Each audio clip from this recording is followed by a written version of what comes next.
Ошон үчүн эркектер анча-мынча бир жака чыгып келем десе кое бергиле. Эң идеалдуу эркек даялзат үчүн кимде? Эң идеалдуу эркек де эртеден кечке жанында отурган бирок акча таба берген эркек. Менин бир өкүл балам айтат, аялым дейт, мурда иштечү эле, азыр боюнда бар, декретке чыкты, эртеден кечке чалчу болду дейт. Качан келесиң? Күтүп атам, антип кетти, мынтип кетти проблемаларды айтып. Бир жагы күткөнүңдүн болгону жакшы, бирок эмне менен жүрсөң ошону сыпат өтөт. Ошон үчүн доска өтө маани бер дейт. Айтат го, карышкыр 100 койду жалгыз эле жеп коет деп. Бирок карышкыр болгону койду жеп атат. Адам жолдон чыкпасын. Эмне үчүн шайтан жаман? Шайтан жалгыз өзү жүздөгөн, миңдеген адамдар жолдон чыгарат. Бирок шайтандан дагы жаман бир душман бар дейт, ал жаман дос дейт. Ошон үчүн жаман достон Кудай сактасын. Жар тандаганда, дос тандаганда, китеп тандаганда, кесип тандаганда дайыма абай.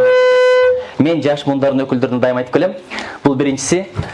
Анан ошон үчүн достор жакшы болуш керек, досторго чоң маани бериш керек. Андан да бир маанилүү нерсе бар.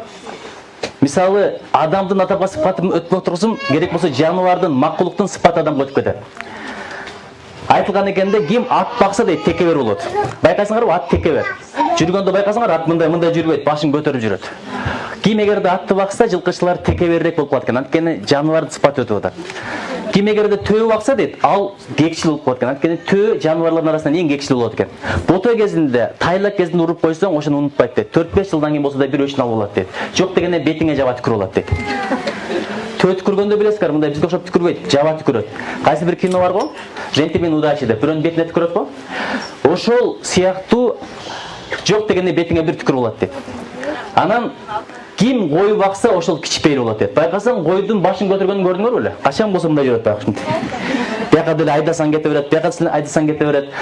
Кой байкуш бир эле учурда башын көтөрөт экен. Бисмиллаху акбар деп сое турган мезгилде. Башка учурда башын көтөрбөйт экен. Ошон үчүн кой байкан адамдар кичпейил болот. Менин Адилова, Орозова деген эки атамдын коюн багып берген абаларым бар эле, ушунчалык кичпейил болчу. Чоңго деле, кичүүгө деле кичпейил мамиле. Сени кичинекей дечи эмес, барсаң майын коюп, чайын коюп, каймагын коюп, сыйлап урматтап. Эми жаныбардын сыпаты адам өткөндөн кийин аялдын сыпаты эркек өтөт.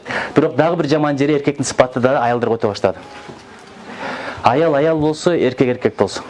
Чын, адамды тартып турган нерсе бул сулуулук эмес, адам тартып турган нерсе өзгөчөлүк. Байкайсыңбы? Бул сулуу жигит экен, бул келишкен жигит экен, бул татынакай кыз экен, бул башка кеп. Бирок бул өзгөчө аял. Башкача болобу экен?